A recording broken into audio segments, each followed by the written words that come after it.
Yeah, I think it's blue. Yeah, we're up. Okay, as long as it's blue, we're good. Okay. Okay, I can hear you.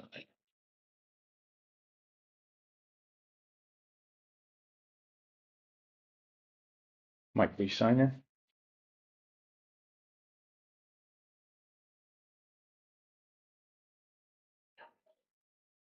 Okay, so welcome to the public hearing pursuant to section 859-A of the General Municipal Law. The agency is the Ulster County Industrial Development Agency.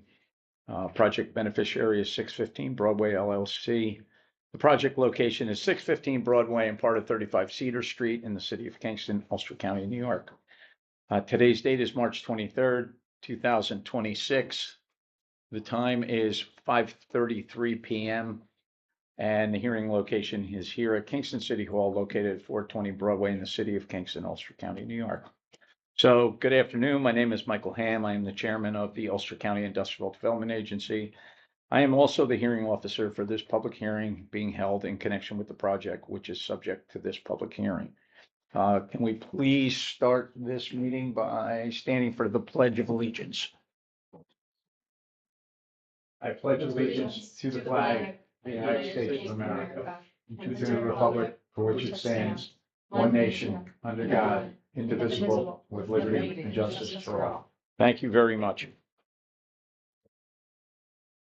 I'll now read the mission statement of the agency. The mission statement of the agency is as follows. The mission of the Ulster County Industrial Development Agency is to advance the job opportunities, general prosperity, and long-term economic vitality of Ulster County residents by targeting tax incentives, bonds, and other assistance to foster the creation and the attraction of new business and the retention and the expansion of existing businesses. At this time, I'd like to introduce Stephen Kelly, a board member for the Ulster County IDA, and our executive director, Hillary Nichols. Sorry, Hillary. So today we're holding this public hearing to allow citizens to make a statement for the record relating to the involvement of the agency with a project for the benefit of 615 Broadway LLC, a New York limited liability company. I would like to note that as required by New York state law, the agency is live streaming this public hearing. We have also made arrangement for a stenographer to be present in order to accurately make a record of public comment received at this public hearing. I will begin by providing information on the agency's legal authority to hold this public hearing, a description of the proposed project, the purpose of the public hearing, and the agency's next steps. I will then open this up for a public hearing for comments. So the legal authorization and powers of the agency are provisions of Chapter 1030 of Laws 1969 of New York, constituting Title I of Article 18A of the General Municipal Law, Chapter 24 of the Consolidated Laws of New York as amended, and Chapter 787 of the 1976 Laws of the State of New York as amended, codified as Section 923 of said General Municipal Law, authorize the agency to promote, develop, encourage, and assist in the acquiring, construction, reconstructing, improving, maintaining, and equipping of furnishing of manufacturing, warehousing, research, commercial, and industrial facilities, among others. The proposed project consists of the following. One, the acquisition of the interest in a parcel of land containing approximately 1 acre of land and located at 615 Broadway and part of 35 Cedar Street in the city of Kingston, Ulster County, New York. The construction of the land of a mixed-use facility to contain approximately 81,468 square feet of space and to include, not limited to, mixed-income residential units, community facility space, and approximately 8,562 square feet of commercial space. The acquisition and installation therein and thereon of certain machinery, equipment, and other personal property. The land, the facility, and the equipment being collectively referred to as the project facility. All of the foregoing to be owned and operated by the company or an affiliate thereof as a mixed-use facility and other directly and indirectly related activities. The granting of certain financial assistance within the meaning of Section 854.14 of the Act with respect to the foregoing, including potential exemptions from certain sales and use taxes.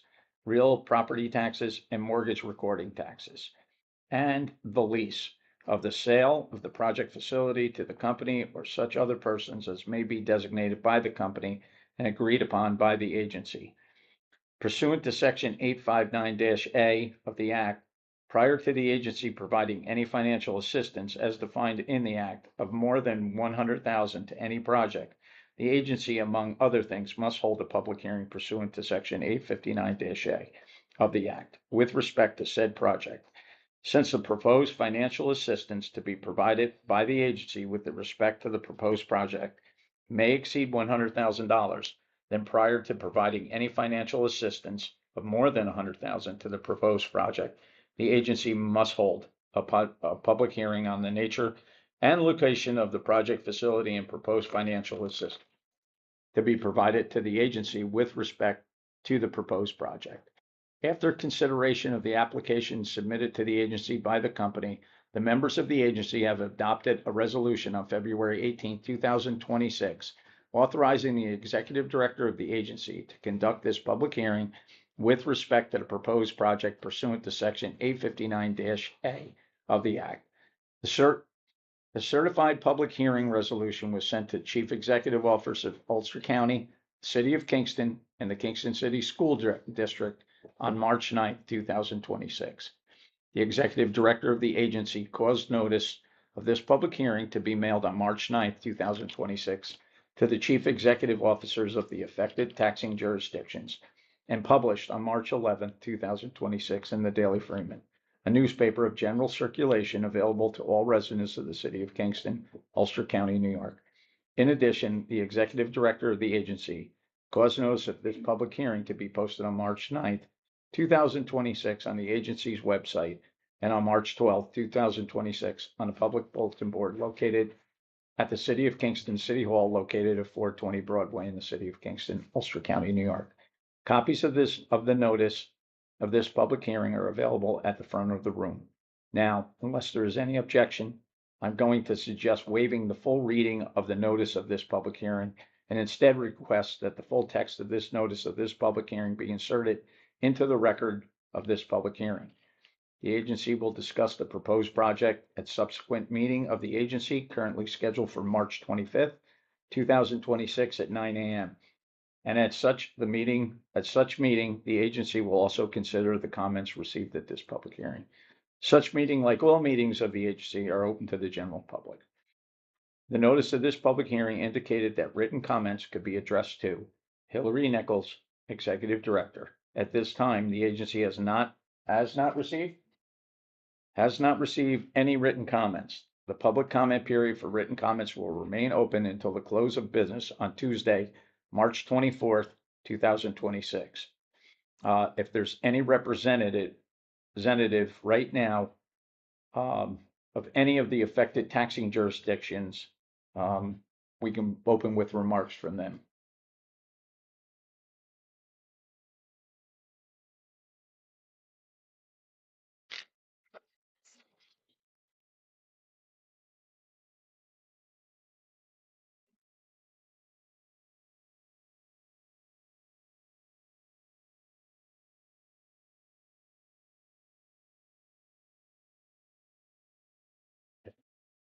So at this time, if there's a representative of the company is present and would like to speak, we'll let them describe the proposed project in further details. Catherine? Where would you like me? Just be right. But you can stay right there. Okay. Yeah, you're good. Right. Good evening. My name is Catherine Kemp. I'm with the law firm Whiteman, Osterman and Hanna, and I'm here tonight on behalf of Baxter Development Co., also which is an affiliate of 615 Broadway LLC. Thank you to the IDA for scheduling this public hearing. This project involves the construction of 70 mixed-income apartment units and approximately 8,500 square feet of ground floor, retail, office, and restaurant space. The proposed project will transform a long underutilized brownfield along one of Kingston's major commercial corridors into a vibrant mixed-use development. The apartment units will provide much-needed affordable and workforce housing to local families. 14 units will be restricted to rents that would be affordable to individuals and families earning 80% of the area median income, AMI. The remaining 56 units will be workforce housing with rents restricted to 120% of AMI. I understand that the IDA may have received some questions about how rents are determined. The applicant intends to enter into a regulatory agreement with the City of Kingston. Rents are primarily determined based upon that regulatory agreement, which reflects the city code, which includes affordable restrictions, which reflect 120% and 80% requirements. AMI is not something that the applicant comes up with. This is produced by HUD. It is a figure that they publish annually. So when the applicant goes to lease up in 2028, the rents will be determined at that time based upon the then most recent AMI statistics published by HUD. At this point, it's really not possible for the applicant to say what the eventual rents will be. And those figures are updated year after year to ensure that the rents continue to stay affordable for individuals at those income levels. AMI is not the same as fair market rent. So a unit that's affordable for someone at 100% AMI is not equivalent to fair market rent. As I'm sure the board knows, rents are increasingly not affordable to people making an average median income. Rents have exploded. So very frequently, the average or fair market rent is not at all reflective of what an average individual can afford. Baxter intends to support Kingston's cultural resources by prioritizing arts-focused businesses and food and beverage establishments for the ground floor commercial space. The project also includes a public courtyard that will include a rain garden, landscaping, planter strips, lighting, new sidewalks, and a bike rack. This is an investment of approximately $300,000. Additionally, the DEC has admitted the property into the brownfield cleanup program, and the applicant will be remediating the property as part of the project to levels that permit residential and commercial use. In addition to all these benefits, the project will create 60 construction jobs over the 2-year construction period and at least 6 permanent full-time positions after construction completion. This project represents a total investment of over $30 million in Ulster County. To the extent there are specific questions for the applicant tonight, we would respectfully request to respond to those in writing. The applicant looks forward to presenting the project at the next board meeting, and thank you for your time. Thank you. Thank you. So now I will open up the public hearing. It is 5:45 p.m. And by the way of operating rules, the purpose of this public hearing is to solicit input with respect to the proposed project. We're not here to answer any questions, although in the course of this hearing, we will consider the questions. And if we have the information to answer such questions, and there's sufficient time to consider such questions, we will do so. We asked each of you to sign in prior to the start of this public hearing and indicate whether you wish to make a comment on either the nature and location of the project facility or the proposed financial assistance being contemplated by the agency with respect to the proposed project. I will begin by asking for comments from the sign-in sheet in order. If the following order of the sign-in sheet, anyone still wishes to comment afterwards, please raise your hand and I will call on you. For all comments, please wait to be recognized. Once you're recognized, please stand, state your name and address for the record. Please keep your comments to 3 minutes so that everyone present today may have a chance to comment for the record. If your comments mirror those that someone's already spoke, you may indicate that you relinquish the podium to another speaker so that all views represented at this time may be heard. When everyone has had the opportunity to speak, I will conclude the public hearing. A record of this public hearing will be prepared and reviewed by the members of the agency in connection with the agency's consideration of the proposed project. Again, the purpose of this public hearing is to solicit public comment. We are not here to answer questions. However, we will, in the course of this public hearing, consider questions if we have the information to answer the questions, and there is sufficient time to consider such questions. So let's start with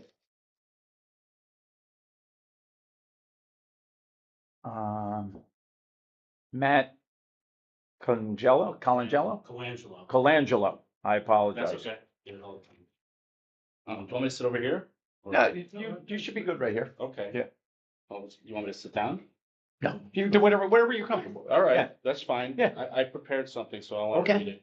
So good evening. My name is Matt Colangelo. I'm a resident of the city of Kingston, a certified public accountant, and I work in municipal finance. I'm here tonight because I believe the public deserves transparency, accuracy, fairness, especially when we're making long-term tax decisions that impact every resident in this community. At its core, this pilot proposal raises a fundamental question. What are we actually getting in return?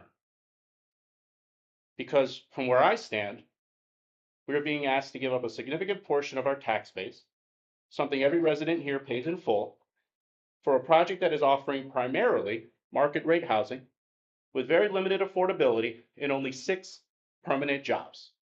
6 jobs. So we have to ask, does that level of benefit justify what is being requested here? And it's important to be clear, this isn't just about property taxes. The developer is also requesting mortgage recording tax exemptions and a sales tax exemption resulting in a sales tax benefit of approximately $1.8 million. Under the current sharing agreement, the city of Kingston receives about 11.5% of those collections, which means the city is immediately foregoing nearly $200,000 in revenue. And that's before we even begin talking about property taxes, school taxes, and county taxes. So the incentive is not small. It is a layered, multi-million-dollar public subsidy package for a private for-profit developer. Now, the applicant states that this project would not move forward but for these incentives, and that without them, they cannot provide affordable rents while achieving a reasonable return. But that statement raises a serious concern. Because if this project only works financially with substantial public subsidy, and yet the result is largely market rate housing, then what exactly are we subsidizing? We're not getting deep affordability. We're not getting significant job creation. And we're not getting a return that justifies the scale of public support being requested. At the same time, we hear leaders across New York State warn about the erosion of the tax base and the burden it places on residents. Yet here in Kingston, we are actively contributing to that problem by taking off the tax rolls, by taking property off the tax rolls, and then putting it back on at a fraction of what it would otherwise generate. And that cost does not disappear. It gets shifted onto everyone else. And when you look at the numbers in the application, they raise even more concern. The project is presented as costing approximately $30 million, likely the number used for financing. But when it comes to taxation, the value drops to around $12 million. So which is it? Is the project worth $30 million or $12 million? Because that difference directly impacts how much this developer contributes to our schools, infrastructure, and services. But it doesn't stop there. The tax rate used in the pilot calculation on their application is approximately $19 per thousand. Yet the non-homestead school tax rate in the city of Kingston alone is closer to $39 per thousand, and that's before even factoring in city and county taxes. So the baseline used here appears to be understate the true obligation by a significant margin. And that raises a fundamental question. How can this board make an informed decision when the underlying numbers don't reflect reality? At a minimum, this application warrants a pause and a full reevaluation. The public deserves a clear and accurate understanding of what's being given and what is being received in return. Because right now, what it looks like is simple. We are granting a substantial multi-million-dollar tax break on a project with minimal job creation, limited affordability, and financial assumptions that don't appear consistent, while the residents of Kingston continue to pay 100% for the same services. This is not equitable, this is not transparent, and that is not good public policy. Thank you. Thank you. Next speaker, Lee Wesselman. Whoa, after all those numbers, my head is spinning. I'm Leah Wesselman, retired English science teacher from the city of Kingston. And I don't know all the numbers that he just spewed off, and it was quite impressive. But my biggest concern right now is, again, affordability for people who live here. AMIs. The county AMIs, which they use the HUD numbers, and AMIs don't reflect what the numbers are for the average AMI within the city of Kingston. Almost 15 to 20% less money is made by the residents in the city of Kingston. So their AMI is much lower, $15,000 to $20,000 lower than the average AMI in the county of Ulster. But we have to use the county's numbers for this project and for deciding how much money people are going to pay. And 14 units out of these 70, just at 80% AMI, almost 40% of the people who live in the city of Kingston make less than $50,000 a year. So if you're looking at the 80% AMI numbers, it's unaffordable for those people. And they're offering 20% of the units as 80% AMI. We need 60% AMI. We need 40% AMI. And we need more of those units to help the people who have been born and raised here all our lives. My family, my city of Kingston is suffering. And I get it that we need people coming in. We need money generated here, but I'm scared for my family here. So I'd like to see a lot more looked at in much more detail before this is a go ahead. And maybe work something out for the AMIs because they're just way too high and way too unaffordable. Thanks. Thank you.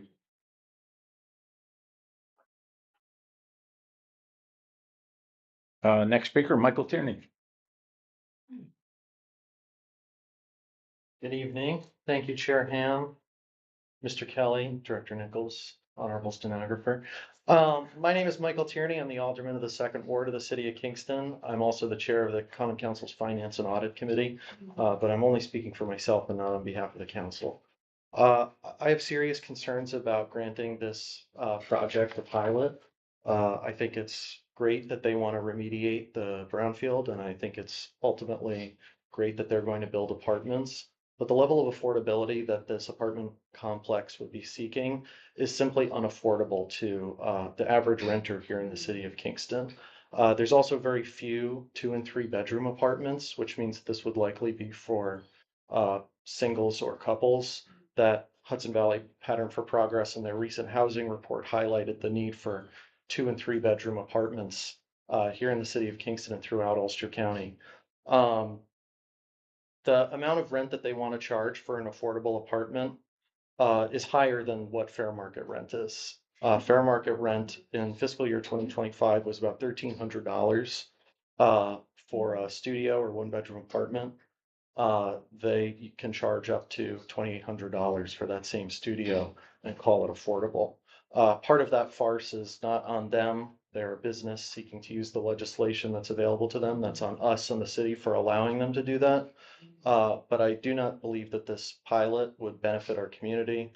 The park lit that they want to have would be open only during business hours, was my understanding. So it's not even a true public facility. And I don't see who this is for. Young professionals here in the city of Kingston cannot afford a $2,800 studio. Seniors looking to downsize from their house and put that house on the market cannot afford a 1 or 2 bedroom apartment in this place on Social Security or whatever retirement or whatever money they would make from selling this house. So the question that should be answered is, who is this development for? And it doesn't seem like it's for anybody here in the city of Kingston. Thank you for your consideration and time. Thank you. Let me get my other, Steve, could you reach that sheet over there? Sure. Thank you. Thanks. These on this other sheet.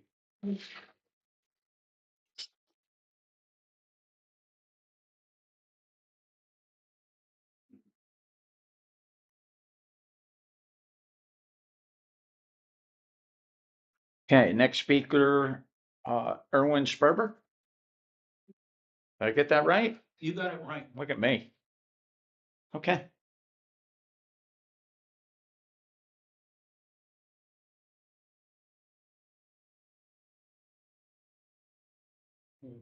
So good afternoon. I'm only wearing my coat.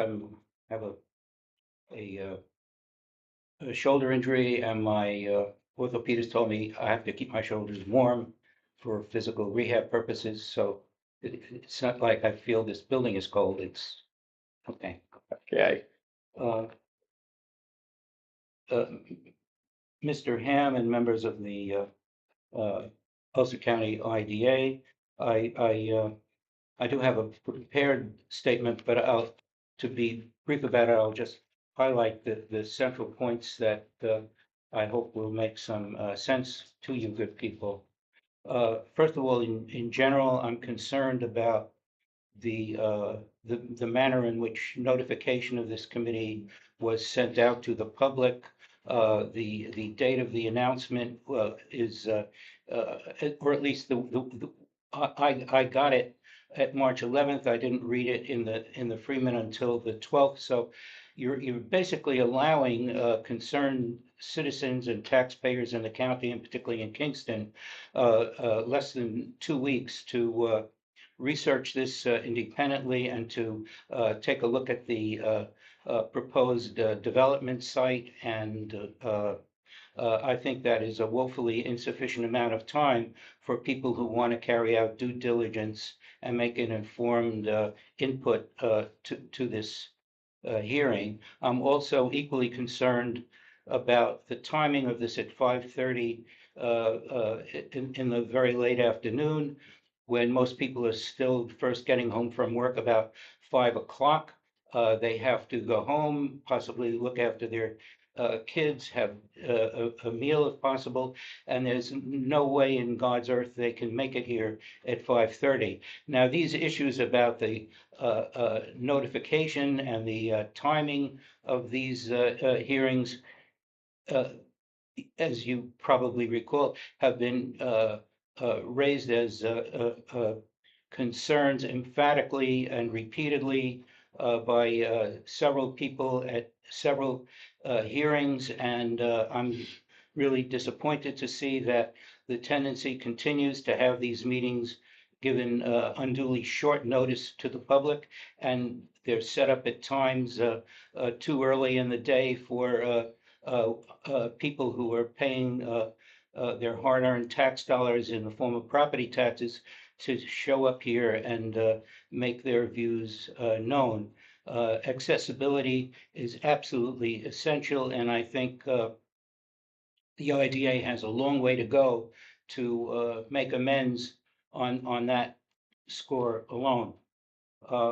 One other thing with regard to heeding public concerns is that all too often I have seen a mayor of a village, a supervisor of a town, uh, coming here with their own staff, their own boards, and school boards of education as well, making clear their objections, calling attention to the harm that would arise from more pilots and more uh, uh, of a shortfall to the taxing district, whether it's a school district or a village or a town. And again, it appears that no matter what public officials say with regard to their severe misgivings and objections about the pilots, the Ulster County IDA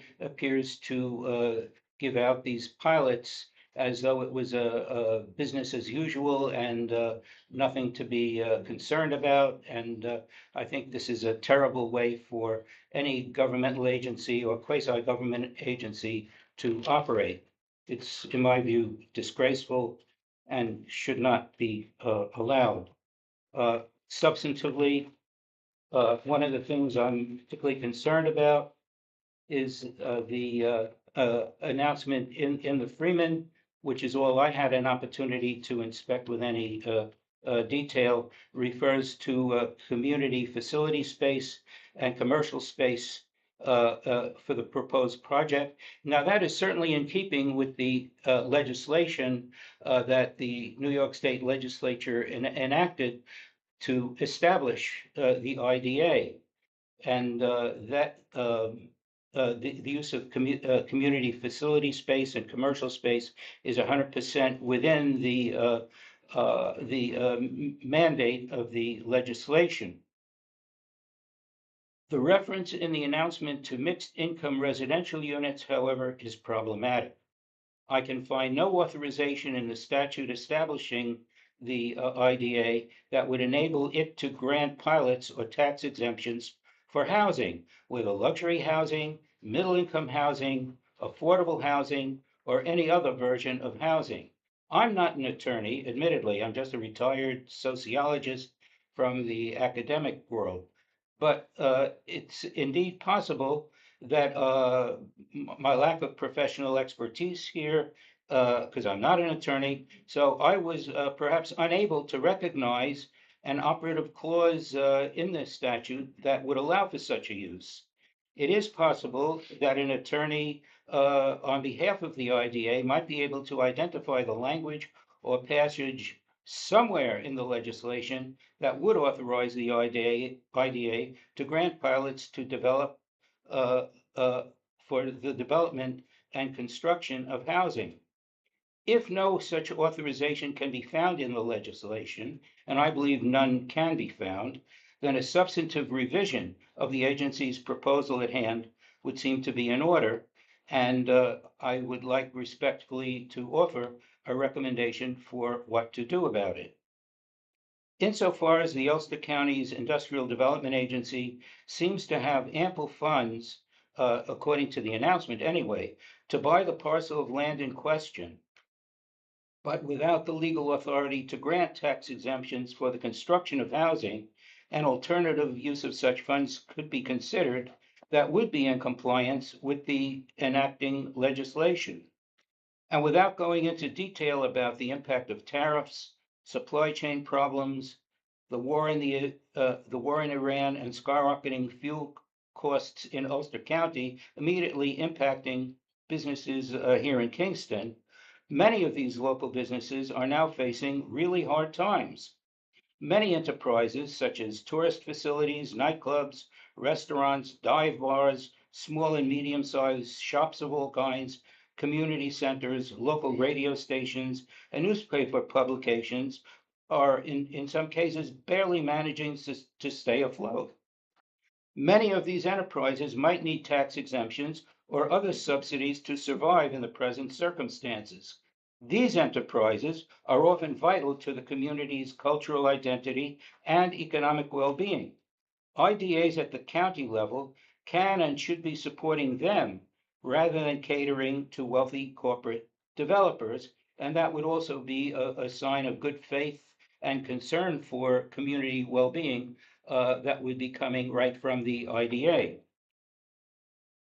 It should be noted that many school districts have been faced with insufficient revenue streams due to pilots that reduce the school taxes. These school districts are then forced into austerity programs that involve curtailment or even the elimination of counseling services, healthy breakfast and healthy lunch programs, and remedial education for kids who need that. Some of these school districts also have aging, crumbling, and unsafe buildings. Their walls and floors often need major reconstruction. Support for such undertakings would be well within the legal scope of what the IDA can subsidize through pilots for construction and reconstruction. My point is that underfunded school districts are far more deserving of the IDA's support than wealthy corporate developers. Mr. Sperber, we're well beyond the 3 minutes, so. Oh, we're beyond. Okay. Yeah. Well, I don't want to be beyond, so. You can actually submit that. I'm going to summarize this in 1 minute. or I don't have 1 minute. You know what? I'll allow you the 1 minute. Go ahead. Thank Get you. get your point out. That's fine. A copy of the statement above, including several points I haven't gotten to, is being sent to the New York State Senate Committee on Investigations and Operations, chaired by Senator James Skoufis. This committee has been investigating the dubious practices of IDAs, including those that are illegal. While most attention has been directed to scandals involving Orange County's IDA, it would seem that IDAs in other counties, including Ulster County, might also warrant similar scrutiny or monitoring. Last but not least, I hope these comments are taken in a spirit of constructive criticism, because I would like IDAs to function in accordance with the mandate or mission that the legislation itself has established. I wish you well and thank you for listening. Mr. Sperber, if you could, for the record, could you tell us where you live? Oh, sure. I'm Erwin Sperber. I live in Gardner, and I own a home and pay my taxes there. Great. Thank you very much. Are you gonna give them something? The next speaker, Rashida Tyler. Take them over there or? Yeah, you can come right up front. And if you guys could, anybody trying to speak, if it's related to the project location and the financial assistance being considered for the project, it's pretty much where we want to focus our attention, okay? So, Good evening. My name is Rashida Tyler. I'm the acting executive director of the New York State Council of Churches. We represent over 7,500 congregations across New York State, and we are severely concerned about the tendency for IDAs to confuse pilot agreements with community development. There are reports after reports that from Cornell University, Good Jobs First, the Fiscal Policy Institute, and Reinvent Albany, that pilots do not create substantial community benefits, such as affordable housing. And it is also constitutionally tenuous for IDAs to actually be in the affordable housing development field, especially. 615 Broadway is formerly the King's Inn, a site for those who were homeless, those who could not rent anywhere else, and the proposal is affordable in name only.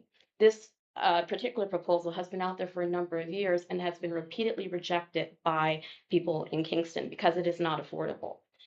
We've seen what Baxter has done in Poughkeepsie and are severely concerned.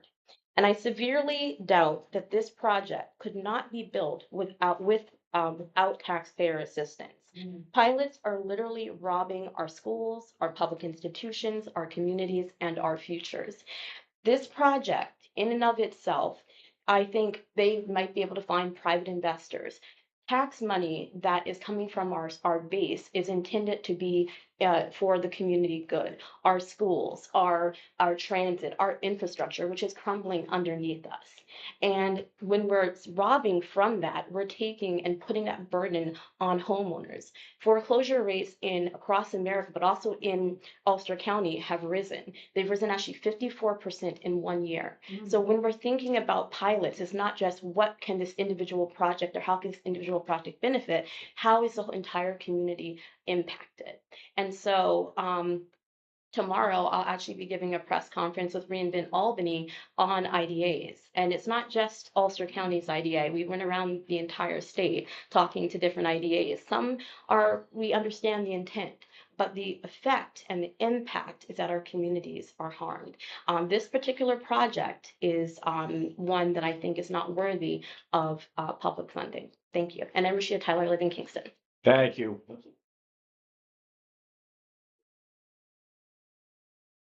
Our next speaker is Andy Weiss Barzak. Oh, you did it. Not everybody can pronounce the name. Hi, I live in Gardner, but I know that Kingston is the place to be.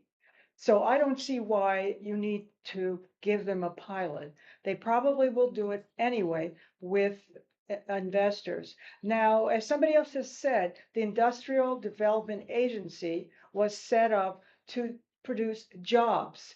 Now, housing doesn't produce jobs after the construction. So those are temporary jobs. I think pilots, I'm okay with you stretching it a bit for housing. But I think there should be no pilot unless the housing is 100% affordable. That is worth our tax money. But you take our tax money, or not, our sales tax, our property tax, and who knows what else, and you give it to these developers. And not just this development, but this development is like other developments that you've given pilots to. They probably would do it otherwise. There are developments in New Paltz, which is next to Gardner. And again, people want to live in New Paltz. So I don't think they needed pilots.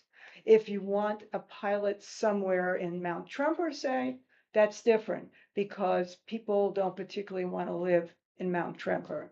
So that would help to target a place.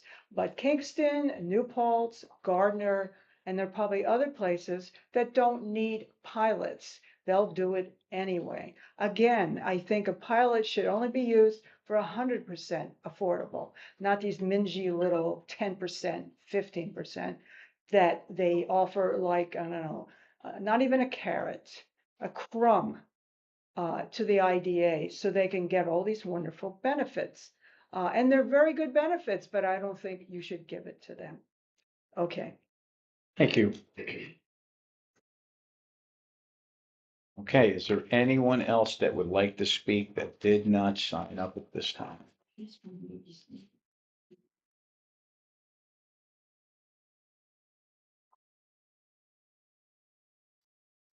No one else that wants to speak that signed up at this time?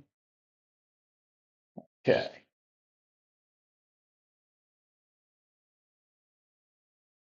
So if there's no other further comments, I will now close this public hearing.